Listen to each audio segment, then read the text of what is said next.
Hello, welcome my friends, welcome yogis. So nice to see everyone here. Welcome everyone, my name is Jason Gorenstein and just welcoming you to our Hatha Yoga Level 1 class. We do this class typically Tuesdays and Thursdays at 6 a.m. Pacific time, and then a 10:15 class on Sundays. So I hope that you're having a lovely day today. Hopefully your day is going well. Just so happens that today is International Yoga Day, and pretty cool. So also today is Father's Day. So any fathers, just wishing you a happy Father's Day as well. And ironically, about 16 years ago, I learned yoga. Well, I first took my class in Mother's Day, on Mother's Day, and then, here we are 16 years later, and International Yoga Day, and it's Father's Day. So it's just funny how, as time goes on, how things change, and also that yoga practice is a constantly evolving practice. So as you find your way to your mat, just begin to allow yourself to be kind to yourself. This is really a good practice for kindness um, and you have a physical practice and then also the practice of just being kind to ourselves. So without further ado, this will be a beginner's yoga class, and I hope that you guys can join us for today's practice. Okay, so we're going to begin today's practice in a seated position. This is called Sukhasana, and you start in a simple cross-legged position, and you can flex the feet if you'd like, and allow the sternum to be lifting as you release the trapezius muscles away from the ears. Trapezius muscles are those muscles at the upper shoulders, right on top of the shoulders, that connect to the neck. And as you continue to breathe here, just begin by closing your eyes and setting the intention for your day. So I will share this. When I first began yoga, it was in a setting of 110 degrees and very hot room, and very challenging practice. And I still sometimes will practice the challenging 2-3 classes, or sweaty or power yoga, if you will. But it's funny because after all this time, I found myself more teaching classes that are gentle and a little bit more focused on alignment and breath. And hopefully this will be a good practice for you as well. So as you find your way back to your breathing, just start to focus your intention on something positive for you. I know there's been a lot of stuff going on, whether that be in the media or in the world, and it's often good to have compassion for the people who are going through a lot of difficulties right now. It could be the workers, healthcare workers, regular workers, any workers that are working. Could be yourself being in an environment where you're working, and just to have some compassion for yourself. It is important in yoga to also focus back on yourself. Secondly, is with all the people, whether that be BLM movement, Black Lives Matter, or various movements of people that are still dealing with oppression and difficulty and hardship right now, and maybe thinking about them. And thirdly, is having an intention for our planet. This is not always easy, but maybe having an intention of kindness that, whether it be family members do well, or children, or nature, and, realizing that, yes, as humans, we have to work to survive, of course, and that will continue to happen. Always will be companies, always will be people working. But it's important that as we work, we do find some time to connect back with these moments of kindness. It's not always easy, especially at yoga, because it really directs you back to yourself. It's not always an easy place to be. But at the same point in time, it allows for us to maybe be a little bit kinder to ourselves, a little bit more compassionate, if you will. And We'll take our hands to the center chest and we're going to begin today's practice with an Om. An Om is a sound that comes from yoga, comes from Indian tradition. And the sound is supposed to resonate to what connects you to yourself. So it doesn't, even though the practice was generated in India and it was formulated there, the practice can be adopted to all different traditions. So that's the way traditions go, even religions. We have to evolve our practices. They can't be just stagnant all the time. They have to continuously be evolving with ebbs and flows. So even Zen, which is a 1,000-year-old practice, or however long it is, that practice still changes over time, even with the tradition, and we change with time. So as you feel ready, taking a deep breath in.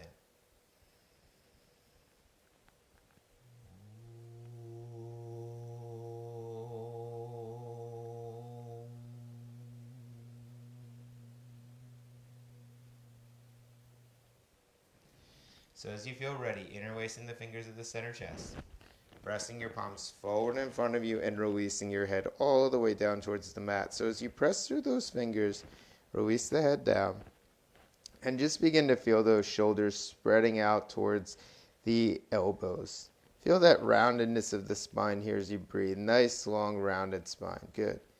And as you inhale here, begin to peel up the chest. Peel up the heart, peel up the sternum, raise the fingers all the way up towards the ceiling. As you exhale here, rounding through the spine, just begin to hug the belly button towards the back of the room, releasing that head on down. Good. And as you inhale here, raise those arms up, raise the chest up, raise the heart up, keep lifting through those fingers, and as you exhale, just begin to round through that spine. Let the head go, let the eyes close, just breathe here, keep rounding through that spine. And one more time as you inhale here, raise the arms up, raise the heart up, raise the chest up. Good. So spread across the fingers here, allow the fingers to spread wide apart. Release the left palm over the left side of the room as you take the right arm up and over the head. So as you continue to breathe here, just continue to lengthen, releasing through the right side of the body, and continue to extend all the way out through that right arm, right shoulder, right chest. Good, and as you come back to center, gliding your right hand over to the right side, inhaling the left arm over the right side of the body. Maybe looking up towards those fingers, maybe lengthening up as you look up towards the hand. And then again here, gliding your left arm over the left side, right arm extends over the head. So one more time here, just spreading across the fingers, drawing the shoulder blade in towards the chest, and allowing the chest to lengthen on here. And then as you feel ready, gliding your arms over to the other side, and extending your left palm this time over towards the right side of the body. And breathing here. Inhale, raising those arms up towards the ceiling.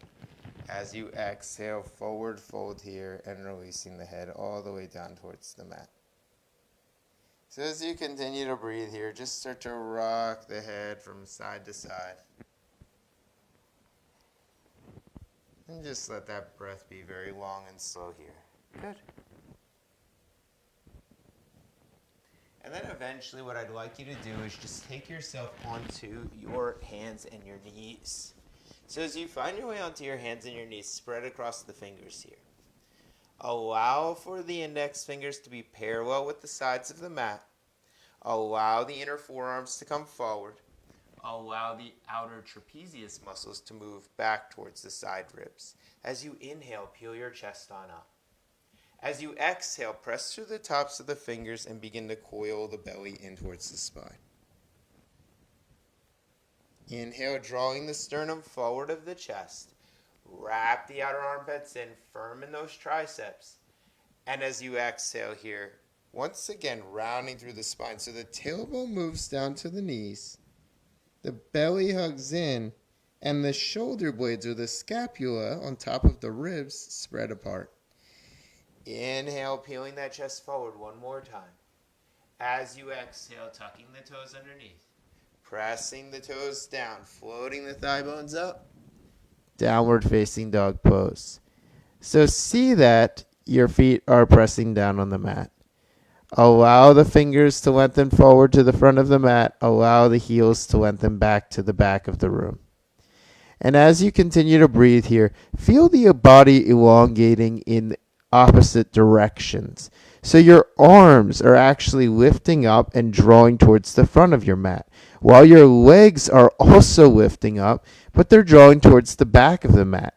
And the pelvis, that's the midpoint. So this pose, even though it's called downward facing dog pose, it's also referred to as mountain pose. It's also referred to as mountain pose because our hands and our feet are making contact with the earth, while our pelvis is the peak of the mountain. It's like a mountain. It looks like a mountain. So then as you feel ready, walk the hands back towards the feet. Take your hands towards the shins. Inhale, peel your chest forward and up. Good, lengthening through the heart, chest, and sternum. And as you exhale here, releasing your chest all the way down towards the mat. Good. Now take your hands, press your hands towards your pelvis, hug the belly in. As you press down through the thigh bones, inhale, begin to peel up the chest and release the hands down the body as you open the palms, chest, and sternum up. Good, guys. So, International Yoga Day, believe it or not, was named after BKS Iyengar, and his birthday was today. You know, I was thinking about this because another teacher, she posted International Yoga video yesterday, and it's funny because in actuality, if we were to go to time and see, in India, well, it's like an 8-hour time difference, I believe. So I actually have to look at that. Maybe it's more like 12 hours. So in a way, Yoga Day began, in India yesterday, but here today. So practice is from India. So in a lot of ways, it makes the most amount of sense that Yoga Day was celebrated yesterday in the U.S., yesterday in India, today in the U.S., but it's also, if you were to call India, they're a day ahead of us, right now, I believe at least. All right, so as you feel ready, inhale. Float the arms up towards the ceiling, raising through the fingers. As you exhale, hinge at the hips and fold here. Inhale, lengthening through the chest, heart, and the sternum. As you exhale, hinge and fold. Inhale, raise those arms up towards the ceiling, lengthen through the fingers. And as you exhale, glide the hands back down into your sides. Good. Inhale, float the arms up and above the head, look towards the fingers. As you exhale, hinge and fold. Inhale, take the hands to the shins, lengthen through the chest, heart, and sternum. As you exhale, glide the hands back down to the mat. Inhale, float the arms up towards the ceiling, palms face one another, let maybe the fingers touch.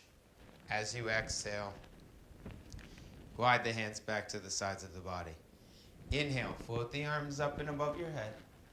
As you exhale, hinge and fold here. Inhale, lengthening halfway. As you exhale, release those hands and head all the way down. Inhale, float the arms up and above the head, raising across the fingers. Maybe the fingers touch. As you exhale, glide the arms back down into the sides of the body. Good. So from here, we're going to take our hands and raise our arms up towards the ceiling one more time. And as you exhale here, you're going to take your hands and bring your hands into the center chest. Interlace your fingers in front of you. Push your palms forward to the front of the mat. Inhale, raise your arms up and above your head. So as you take yourselves into, which is called Baddha Golyasana. Baddha means bound, and Golyasana means fingers, so bound finger pose. As you take this pose, begin to stretch your torso all the way over towards the right side. So take those arms out to the right, let the left side of the chest stretch, let the left leg stretch, and then inhale, draw back to center. Exhale, drawing you over to the other side. So once again here, we're stretching over now through the left side of the body. Inhale back to center, look up. exhale, release the hands down to the side. So as we move through a flow here, you can join me through this flow. Inhale, float your arms up towards the ceiling. Exhale, forward fold. Inhale, lengthening halfway. Take the hands down to the mat. Walk the feet back, downward facing dog pose. Good. Downward facing dog pose. Let's lower those knees down to the mat. We'll grab hold of our blocks and place a block on either side of the mat here as you step the right foot forward in between the hands. Walk the right foot over towards the right. See that right outer hip is hugging in. See that the hands are pressing down. Press down through the left ball of the foot. Float that left leg up. As you float that left leg up, be here for a moment. See that the left heel is pressing back. Continue to engage the belly here. Allow the right heel to press on down and lengthen through both sides of the chest here. So wrap the outer triceps in, firm the belly in, and continue to lengthen through the crown of the head. So the navel all the way through to the crown of the head. As you exhale here, lower that left knee down to the mat. Release the left toes down. Inhale, float the arms up towards the ceiling. So take a moment here because the balance may be slightly off. See that the right heel is pressing down. See that the left hip is hugging in. And breathe here as you bring the palms together. As you exhale, place your hands down on the mat and step your right leg back. Good. We're going to press up into downward facing dog pose again. So spread across the fingers here. Firm the outer arms in. Press the thigh bones back and lengthen through the backs of the heels. Excellent. As you feel ready here, lower the knees down to the mat. Take your hands to blocks, step your left foot on forward. As you step your left foot on forward, firm the outer left leg in. So now you're going to tuck the right toes down underneath. And as you press down through the fingers on blocks, you're going to float that right leg up. As you float the right leg up, hug or pin the right outer hip in. See that the left outer hip is pinning in. Lengthen through both sides of the chest here. So see that the belly is hugging in. Allow the trapezius muscles to move down the spine away from the ears and continue to hug that belly in. Continue to breathe here. As you exhale, release that right knee down to the mat. Walk the left toes out to the left. Inhale, float your arms all the way up towards the ceiling. Lengthen through those fingers here. This is called Ardha Anjalyasana's pose. As you exhale, take the hands back down. Place the hands on the mat. Step the left leg back. Spread across the fingers here. Begin to float the thigh bones on up. And once again, find your way back into downward facing dog pose. Downward facing dog pose. Lower the knees down again. Good. So we're going to take our blocks once again to either side of the mat and step our right foot forward in this. Step your right foot forward in the center of the mat. As you press down through the right foot, tuck the left toes underneath and begin to lift the left leg up. Now spin the left heel down towards the mat and begin to walk your hands inside of those blocks. Hug that right knee in and take your left hand to the left hip crease. As you press through the left outer foot, inhale, begin to peel up the chest and heart and straighten through that right leg. So our feet are about 3 to 4 feet apart right now. And you're going to step your left foot forward just so that your left arch of the foot is in the very center of the mat.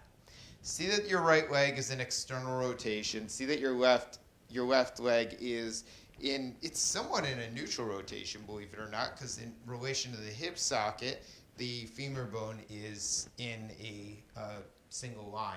So as you feel ready here, extend your arms out to the sides. Lengthen across the chest. Firm the outer triceps in. Hug the belly in. And as you begin to hinge at that right hip, release the right hand down outside of your right leg. Inhale, float the left arm up.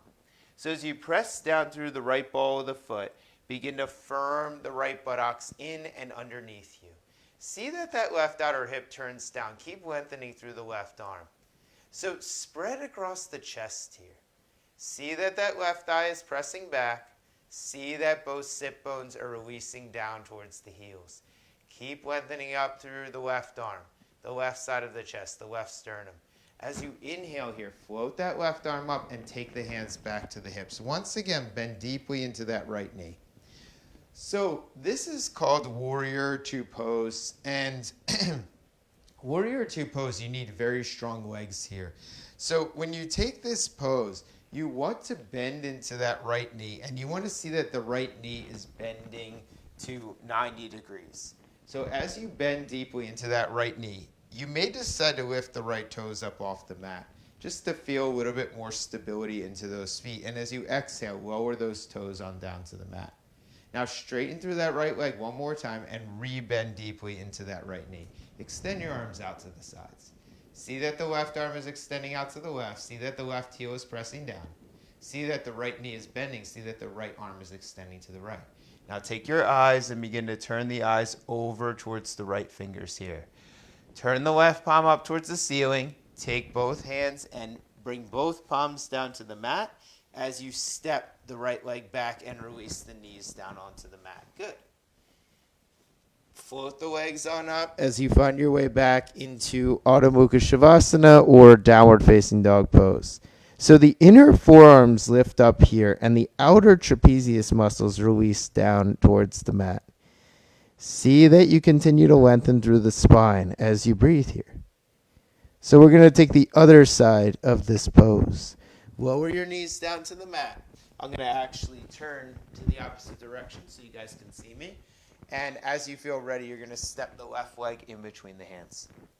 Press down to the left ball of the foot. Spin the right heel down to the outer edge of the mat, or the outer edge of the right foot to spin down. And as you firm the left outer hip in, good. Take the right hand to the right hip, and then place your left hand on the left hip as you lift the chest on up. So from here, you can place both blocks behind the leg just so you can bend into that knee. So this is Warrior Two Legs pose. You breathe here for a moment and begin to straighten through that left leg. When we straighten the left leg, it's very important to see that the left foot, left knee, left hip are all in one line. You don't want the left knee to be turning in. You don't want the left knee to be turning out, okay? Or turning in, turning out. You want to see that the hip stays in line with the knee, stays in line with the foot. So a common issue that we see in yoga, sometimes this left knee, it will rotate inward, and that will cause knee pain. Sometimes it will rotate out. It will cause knee pain. So keeping your legs in this way, keep the hands on the hips and begin to press the left ball of the foot down as you draw the left outer hip back. Now take your left hand, place your left hand on a block, and maybe even two blocks here. It's an option. And then you'll begin to spin the chest all the way up towards the ceiling. So press down through the left ball of the foot. Draw the left outer hip back. Good. And then from here, float the right arm up towards the ceiling. So press down through the right pinky toe side of the foot. See that the right thigh is drawing back towards the back of the room. Allow your right side of the chest to lengthen up towards those right fingers. Wrap your left outer shoulder in. And allow the head to release back slightly here. Good. And as you feel ready, begin to float your right arm up towards the ceiling. Bend deeply into that left knee here and come back into Warrior Two. So bring those hands to the hips one more time. As you bring those hands to the hips, press down through the outer edge of your right foot, bend deeply into that left knee, and arms come out to the sides. Reach that right arm back, reach the left arm forward. So if you look to the right, you could see your right foot is pressing down, your right arm is drawing back. If you look to the left, you could see your left knee is bending, you could see your left arm is parallel with the mat. Now take your right fingers, spin them to the ceiling, and glide your hands down to the mat. So you're going to step on back. I'm going to switch to the other side again. You're going to draw both knees back once again, and one more time, float those legs back and up. Downward facing dog pose. So downward facing dog pose here, release the head down. Lift the inner forearms up. Wrap the outer triceps in. And continue to breathe here as you draw those thigh bones back to the back of the mat. Now, as you look forward in between the hands, you'll walk the feet forward towards the hands. And as you inhale here, you'll lengthen through the chest. As you exhale, hinge and release the entire torso down. Good. Inhale, float the arms up towards the ceiling, Urdhva Hastasana arms. And as you exhale, glide the fingers out and to the sides. All right. So from here, take the hands to the hips. Feet are Feet are about 3 to 4 feet apart. Press through the big toe mounds of the feet here. Good. And then one more time, you're going to spin your feet over to the right side of the room. So see once again that your right foot is in the very center of the mat. If you look towards your left foot, you see that your left foot is also in the center of the mat, but the left heel is slightly to the left of the midline, and the left ball of the foot is slightly to the left of the midline. So heel to the right, ball of the foot to the left, arch of the foot is directly in the center. Hands are on the hips, and then as you feel ready, bend deeply into that right knee. As you bend into that right knee, take your right forearm, place your right forearm on top of the right thigh. Keep bending into that right knee. And as you press through the left ball of the foot, begin to raise the left arm up towards the ceiling. As you draw that arm up towards the ceiling, wrap the right outer shoulder back. Continue to bend deeply into that right knee. Now take your left hand, glide it back behind you. Glide the left hand down towards the floor. Glide the left arm up and over the head at an angle. This is called this is called Uttita Parsvakonasana. Sorry guys, for what a day, yoga day, I'm forgetting my own poses. As you press through the left outer foot, continue to breathe here as you lengthen through the chest. Continue to lengthen through the heart, chest, and sternum here. Good. Inhale, lifting that left arm up, and then coming into Warrior Two pose. One more time, straightening through that right leg. As you straighten through that right leg, hinge at that right hip. One more time, take your right hand, place it outside of your right leg. So I would recommend on a block, if you have one. If you don't have a block, maybe on your shin. On the floor for most students is too much. You don't want to place it on the floor unless you've spent a lot of time working the pose. Then you might want to place it on the floor. But you'll notice here, even as I place my hand on the floor, you want to create a lot of length on the left side of the chest. So see that you keep lengthening through that left side of the chest. Press that left outer heel back. Firm the right buttocks in and underneath you, and continue to float those eyes up towards the ceiling. As you inhale here, raise the left arm up towards the ceiling. So as you continue to breathe, just begin to see that you're opening up the chest from the left side of the room all the way up towards the ceiling. Rather, from the right side of the room all the way up towards the ceiling. Inhale, float that left arm up, bend deeply into that right knee, and take your hands to your hips. Straighten through that right leg, turn the feet to parallel. Turn the feet to the other side. So, let's start here. Left foot is in the very center of the mat, right foot is turned in. Then from here, as you feel ready, hinge at these hips. Bend deeply into that left knee. Bend deeply into that left knee, bend deeply into that left knee. Good. Now, as you continue to breathe, extend your arms out to your side. So we're already in Warrior Two pose. This is called Virabhadrasana 2. Virabhadrasana was the name of a warrior. It's his pose. So as you take the right heel back, press through the right arm. Take the eyes forward, look to the left knee. See that the left arm is extended. Bring your left forearm onto the top of the thigh. Take your right arm all the way up towards the ceiling.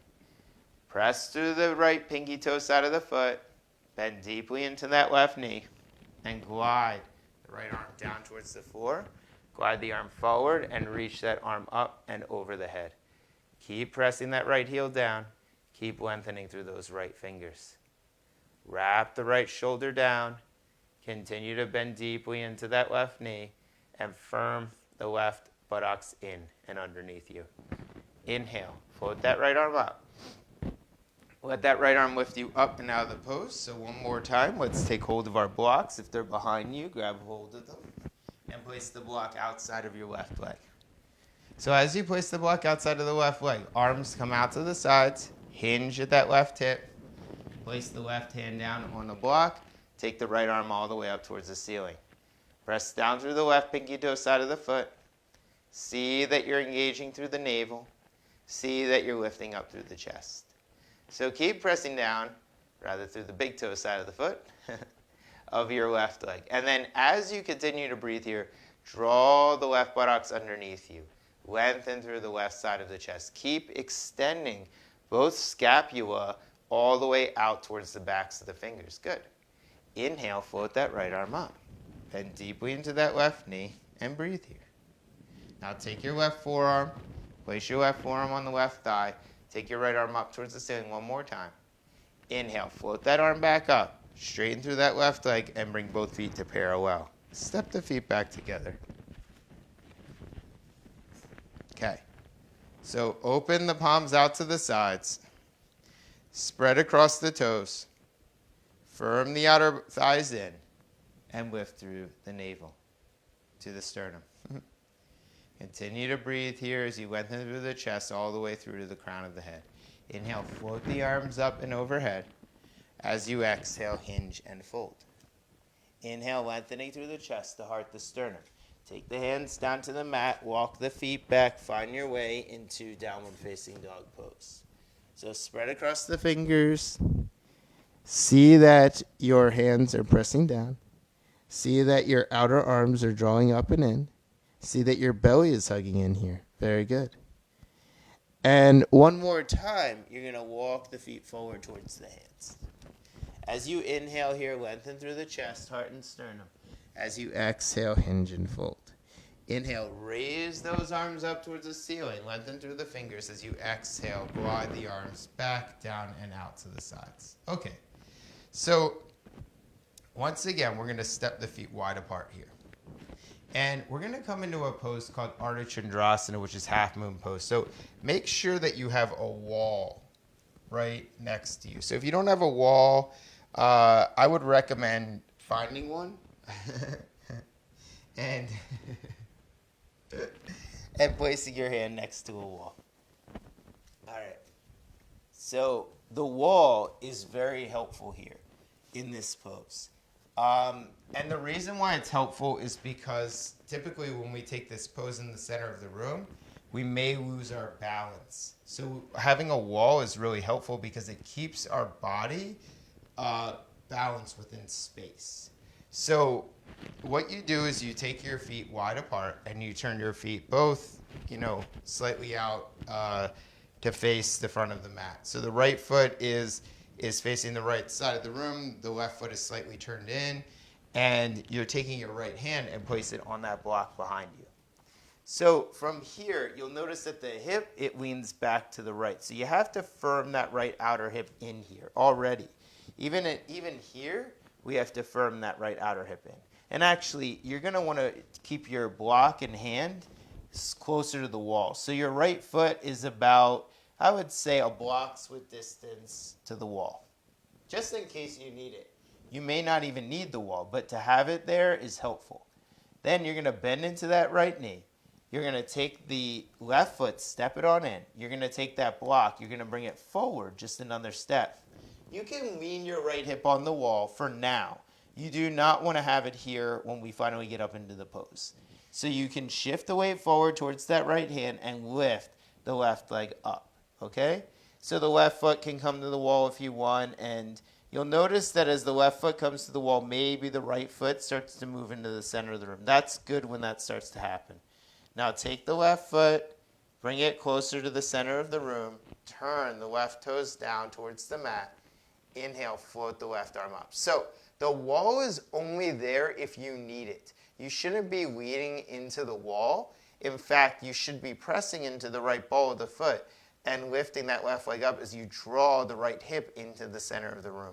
The only purpose of the wall behind us is if we need it, if we feel like our body needs to lean back, then you can do that for a moment. But you don't want to stay at the wall. You really don't want to stay at the wall. You want to keep your body away from the wall. That's it. And then as you feel ready, bend that right knee, softly release that left leg on down, step that left leg back, and inhale, float the left arm up. As you float the left arm up, inhale, come back up to standing, turn the feet in, and we're going to take the other side of the pose. So this is called Ardha Chandrasana, or half moon pose. Why is it called Ardha Chandrasana? Well, because it's supposed to represent the shape of a moon. Does it? I don't know. That's a good question. So we're going to find out in a second. So as you take your right hand to the hip, just come in a triangle pose. Now the left hip wants to move towards the wall. Can you take your left hip and just move it towards the center of the room? So the left hip moves away from the wall. Good. Now bend deeply into that left knee. And just look down at that left foot. See that the left knee is bent. See that the left foot is, or the left knee is right on top of that left foot. As you step the block forward, as you step the right foot forward, you're going to come forward, and your left hand is still right up against the wall. It should be like right next to the wall. Your foot is about a foot's width, not even a foot's width distance, like 6 inches, 6 to 8 inches away from the wall. You're going to take that right leg, you're going to begin to lift it up. You can keep a bend in that left knee. You can take your right heel to the wall.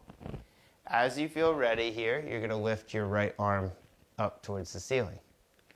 So draw your left buttocks away from the wall. You can keep the right heel into the wall for a moment, but eventually you do want to draw that right heel away from the wall as well. And continue to breathe here as you lift up through those right fingers. So as you breathe here, the left knee is slightly bent. The right outer foot is revolving down towards the mat. So that right hip begins to kind of move into the hip socket. And as you continue to breathe here, allow the left hip to draw on in towards the midline of the body, lifting through the chest, lifting through the heart, and breathing here. As you exhale, bend into that left knee. Softly release the right leg down and take triangle pose. From triangle pose, inhale, lifting the chest on up. Turning the feet back to parallel and stepping the feet towards one another. Okay, so let's come into Tadasana pose, standing mountain pose. So does that shape look like a half moon? I really don't know. I mean, it kind of, I guess, does, but this pose is actually the classical version of half moon. Interlace the fingers here, point through the index fingers, take the arms up towards the ceiling. As you press down through the feet, begin to float the arms over the right side. Does this pose look like a half moon? Yeah, absolutely it does. Inhale, draw back to center. Exhale, taking the other side of the pose. So why did the other pose get named half moon? I really don't know. Okay, inhale back to center one more time. And as you exhale, take the hands to the hips. Step the feet about hips width distance apart. Release the hands all the way down the legs and breathe here. Just let the head release on down. Take your right thumb, place it into your left elbow crease. Take your left thumb, place it into your right elbow crease. And just begin to release here. So see that the weight is traveling from the heels to the balls of the feet. Knees are slightly bent here. Allow the scapula to release down towards the elbows. And breathe. Take the hands to the hips, press down to the balls of the feet. Inhale, lifting up to the chest, finding your way back up and to standing. Very good. Okay, so from here, we're going to take a pose called Prasarita Padottanasana A. So what you're going to do is you're going to take these blankets. Sorry about that. You're going to take these blankets behind you. You're going to take your blocks, place them right in front of you. And then you're going to bring your hands to your hips as you step your feet wide apart. So see that your feet are parallel. Allow the heels to come out. Allow the big toe mounts to press on down. Peel up the chest, the heart, the sternum here. As you exhale, hinge and fold. Take your hands down to the mat. Inhale, begin to peel the chest up here and lengthen through the spine. So as you take this pose, see that the weight is even in the feet. Allow the shin bones to begin to move forward as the thigh bones move back. So the knees are bending slightly. The calves move into the shins. The thigh bones move back. The chest extends forward. As you exhale, lower the head all the way down. From here, walk the hands back, and release the head all the way down towards the mat. So draw those elbows in. See that the weight shifts forward from the heels all the way to the toes. And release on down. Maybe you can release even more. You know, it's funny. Having your head on the floor, so we talk about that. So a lot of these poses, you want to see the full pose. So it's like, but seeing the full pose does not guarantee anything. You know, the head on the floor, shoulder blades drawing up. There's a lot happening in this pose, right? For you guys to take this variation of the pose. So what we do is we say, look, and my legs are way too wide apart there. So what we do is we say this. Release the head on down. Maybe take a block underneath the head. Bring the legs a little closer together and just begin to walk the elbows in. And release the head on down. So draw the outer elbows in, firming in through the triceps. See that the thigh bones draw back.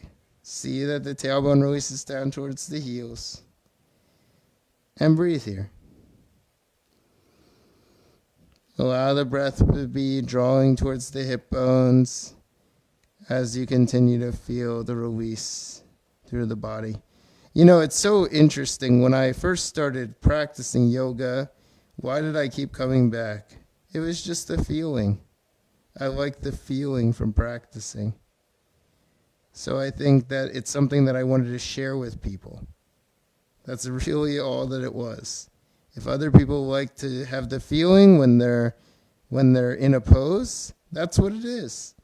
And my mind, it really wasn't thinking too much during the yoga class. You know, a lot of times our minds think all the time. That's honestly the only reason why I kept coming back, is because for whatever reason, it made my mind not thinking as much. I don't know if it's a good or a bad thing that the mind doesn't think as much, because I think thinking can be good sometimes. But that's in actuality what has drawn me deeper into yoga, is the practice of the mind and the thoughts becoming less in frequency, less in duration. And then as you walk the hands forward, inhale, peel up the chest. And begin to breathe here. So now you're going to walk the feet slightly in. And let's begin by taking our hands to our blocks, and we're going to turn our feet both to the right side of the room.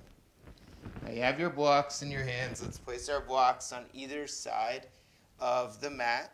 Press that left heel back. Firm the right outer hip in. And begin to lengthen the chest, heart, and the sternum forward here. Continue to breathe here. Continue to lengthen. So as you lengthen, you're noticing here that the left heel is pressing down and the right hip is drawing back. This is called Parsvatonasana stretch or pyramid pose.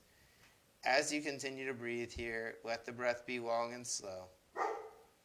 Continue to breathe as you lengthen through the chest, the heart, the sternum. And then as you feel ready, inhale, lift the chest up, come back to center, and turn to the other side. So once again, draw the left hip back, lengthen the right hip forward, and breathe here. This is called Parsvatonasana. This is one of my favorite poses, pyramid pose. So the reason why I like it is because you can get into the outer hip flexors here. And just release on down and breathe here. What is yoga? My teacher in India, the one teacher I have from India, he says that yoga, he never taught yoga. He never taught yoga, which is very interesting because he's a yoga teacher. He teaches a ton of students all the time. But what is interesting is that when we talk about teaching yoga, a lot of it has to do with instruction. So I watch myself teach, and then I try to teach again, etc., etc. But really, what we're working on as yoga teachers is we're working on connecting with our students. So by allowing ourselves to relax into the pose, we can actually help students to relax into their poses. So they're not as anxious. So they're not as worried. A lot of it has to do with that. And then as you feel ready, take your hands to your hips. Bring your feet back up. And walk the feet together as you come back into Tadasana pose or standing pose. Good.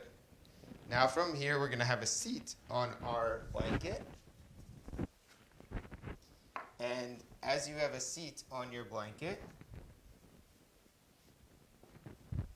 you're going to extend your legs all the way forward in front of you.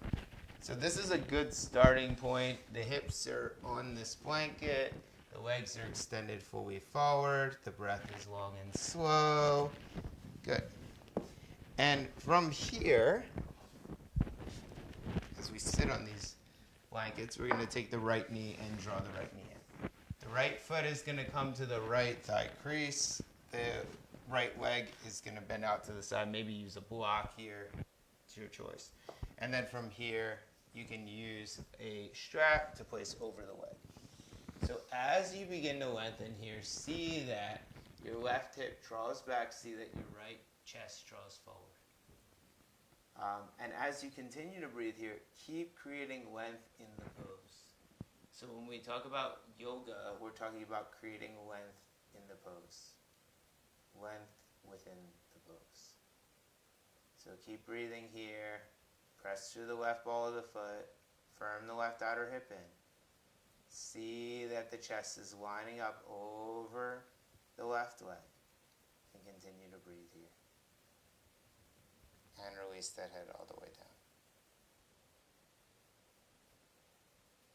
When I learned from one of my yoga teachers, his name is Eric Schiffman, and I haven't spent a tremendous amount of time with Eric. He's a very, he actually taught yoga in India to an Indian person. So he's been doing it for a very long time. And he was a pizza delivery man for a lot of his life. He's a fairly big guy. But his yoga practice is superb. When you watch him practice and the way his body is able to move, it's phenomenal. So yoga, when we talk about yoga, over time, yes, like you look at my body and you're like, yeah, he's not the most flexible yogi. That's true. I'm not. Not the most flexible yogi. However, what I can say about my own personal yoga practice is that over time, I feel deep in the space of yoga. And when we talk about what is the space of yoga, I thought yoga is about flexibility. Yoga is not about flexibility. It's not. A byproduct of yoga could be flexibility, just like a byproduct of yoga could be thinking less, or a byproduct of yoga could be feeling good or being happy. A byproduct, yoga, the practice of yoga, is, at least as it's written about in the text, is about transcending our minds. And that practice never ends. I don't care if you've been practicing this practice for 80 years, BKS Iyengar, or whoever else. It always is happening. You're always practicing yoga. It never ends. I mean, I guess once you're off the planet it ends, but then there's other people that are practicing. It's like that, you know? So it's a practice that lasts a lifetime and beyond. And what drew me to these teachers is that I felt what they were talking about. I felt that feeling of relaxation. That's all it was. And even if you fold your body like this and you can only do this pose and this is it for you for yoga, this is it, this is all you can do, and that feels good, then you're doing yoga. You know, it never was this practice where, oh, you have to grab hold of your feet and you have to bring your head towards your knee. And, you know, I mean, that's the asana practice. It's aerobic. You know, if you're very flexible, if you were born as a flexible person, maybe you were born as a gymnast. Maybe you just have a lot of flexibility in your body. Don't get me wrong. Then the alignment does improve over time. But not everybody is a contortionist. You know, some people are, some people are not. I'm not. You know, I love to watch people do those poses, but that's not me. So as you continue to breathe here, just release. And I think that is more the common goal of yoga, is for us to come together as a people and find ways to build our commonalities, or find ways to maybe influence through what we believe is important, whether that be climate change, or whether that be trying to help each other out through difficulties, pandemics, or even physical issues or mental issues or whatever it is. That, in my opinion, is more the goal of yoga. You know, the money aspect's very important in order for us to survive and to share experiences with one another. Of course. Of course that's true. But it's not just about that. If it were just about that, then people would be happy at some point. And the reality is, people are happy. We experience happiness at various moments, but, you know, total happiness, total bliss, what Buddha was talking about, what Jesus was talking about, all these figures, I don't know. I really don't know. I know it's an interesting thought, but I do know that if you find something that you enjoy and you can be in it for a while, that's pretty damn good. You've accomplished more than most, I would say, when it comes to that. Release the head on down. And then taking your feet and extending your feet. And probably the reason why I talk so much in the yoga classes, it's funny, I never really thought about this in school. I was very interested in philosophy, so I took a lot of philosophy classes. So, I don't know why. I guess I just liked the way of thinking. I enjoyed thinking differently. And these writers, they think a lot. But I kind of think it's interesting.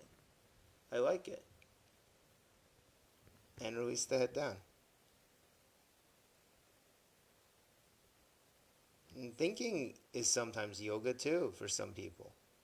That thinking could be the way that they make a masterpiece or the way that they connect with other people. You know, George R. R. Martin or J.K. Rowling. You know, what was that? How did that happen? That's all they were focused on, I guess. I don't know. So from here, let's find our way onto our backs.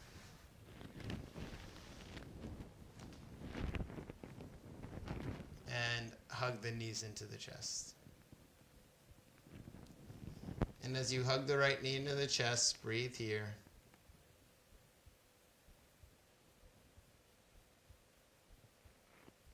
And continue to breathe.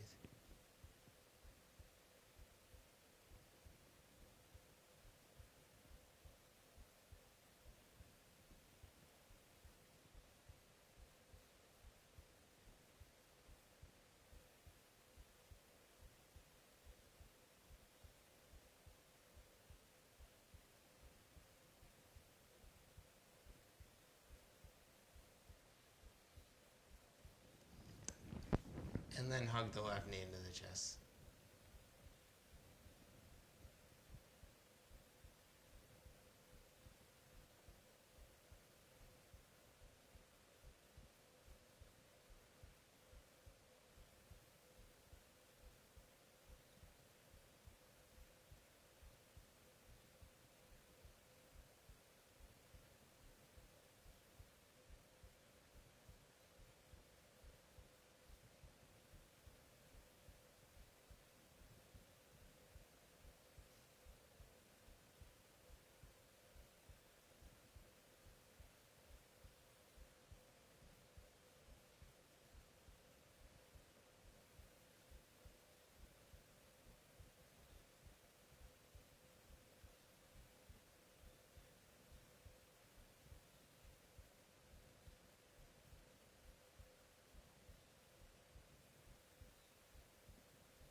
Then release that left foot on down, hug the right knee into the chest. Take your right foot over the left thigh crease. Press your right thigh away from you. And just breathe here.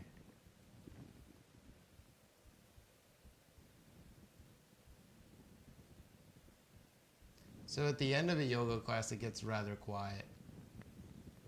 And that's okay. That's a part of the practice.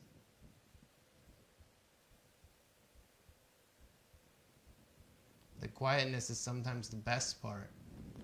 You know, I only was used to focus on the quietness, and then my practice has changed a lot since that point. I mean, I've been practicing for 16 years, so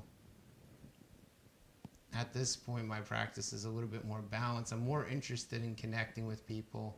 I'm more interested in trying to expand, learn more, learn how to teach better, learn how to instruct better. It's not easy. Connecting with people is a skill. It's not an easy skill. You know? Draw the right knee into the center chest, take the left knee in, and then bring the left foot over the right leg. I had a couple of very influential teachers, and they had very professional careers. You know, the one of them was the VP of technology commercialization for Pennsylvania State University. He was really my first formal teacher. I had a really crazy guy named Joel, who taught at a studio in Philadelphia. And that guy, he's an amazing teacher. But he was very spiritual. He's very spiritual. He spent a lot of time in India. And his practice was very different, you know. But he was very focused on teaching. He's very, very focused on connecting with the students. Incredible teacher. And my teacher back in Pennsylvania, he's still alive, but he's kind of on another level when it comes to teaching. He's on another level, you know. His work ethic is superb. And that, in many ways, to me, is the recognition of a good teacher. It's not always perfection. Can't always be perfect, taking the legs and switching to the other side. But it is it's the continuous work ethic. It's that ability to just never stop. And it's not always easy for me. I need rest. I need time to relax and reflect. But I admire the individuals that put in all of the time that they do. I admire those individuals because I know how difficult that road is. I know because I've seen it, because most of those people are people that I enjoy being around. You know? Because I realize that there is a commitment. There's a very strong commitment to what is being done. Whatever that may be. And then taking the right knee into the chest, releasing that right foot down, and doing the same with the left leg.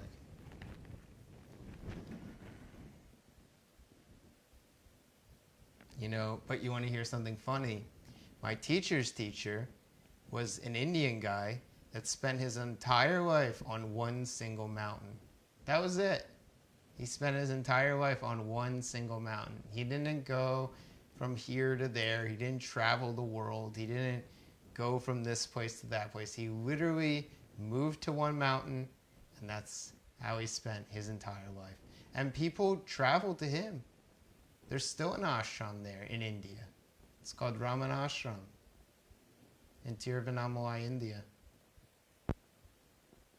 So it's this reminder that commitment to something, it sometimes is beyond us. What makes us commit, or what is it that drives us with yoga? Take your blocks, place your blocks underneath your knees. You're going to take your feet together, your knees apart. You're going to come into Supta Baddha Konasana, this pose right here. And just release.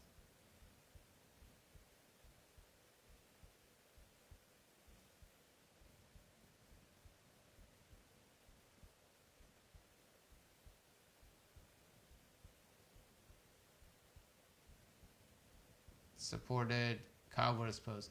As I was sharing with another one of my classes, when you hear supported, the word supported in Sanskrit is salamba. Salamba. So salamba Baddha Konasana, or salamba supta Baddha Konasana. Supta means lying on your back, supine position. Baddha means bound, kon means angle.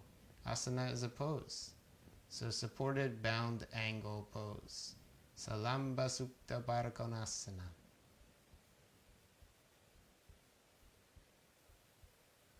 And yoga comes from India. That it does.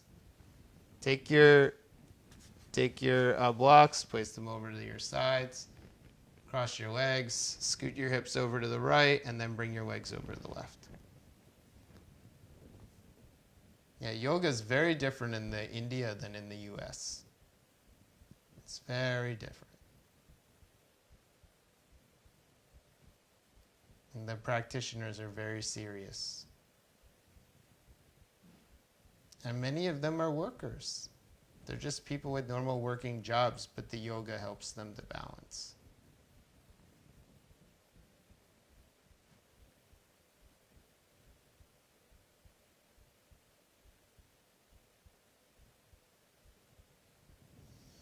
And let's go to the other side.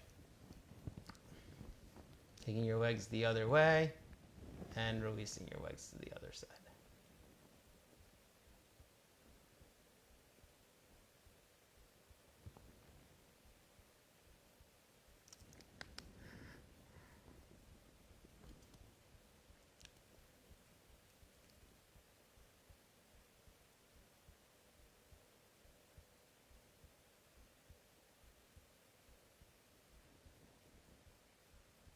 And then you'll take the legs, you'll uncross them, you'll extend your legs all the way out, and you'll begin to release your feet all the way down.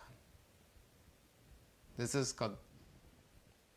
called corpse pose, Shavasana.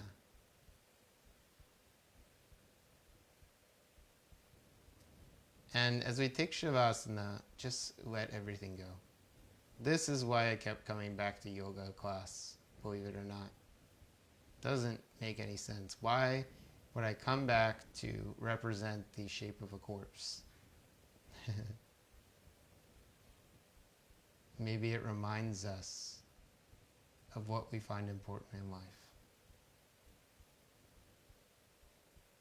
or who we find important, and how we can continue to work together.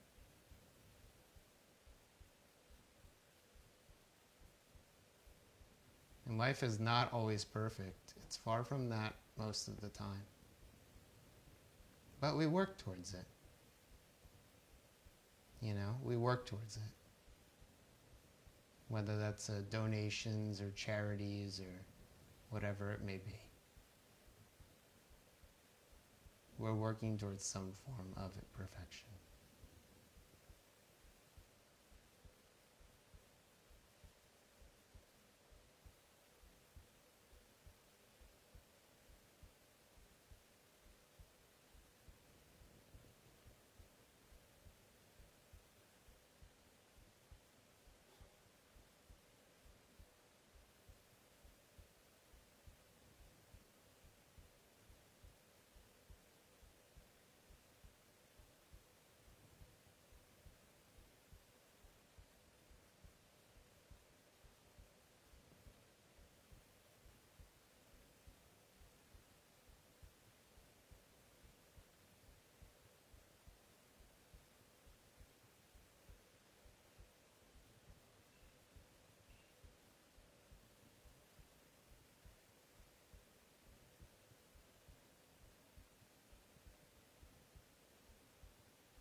And starting to wiggle the fingers and the toes, taking your knees to a bent position, rolling your body over onto your side, and as you feel ready, pressing your way up and finding your way back into a seated position.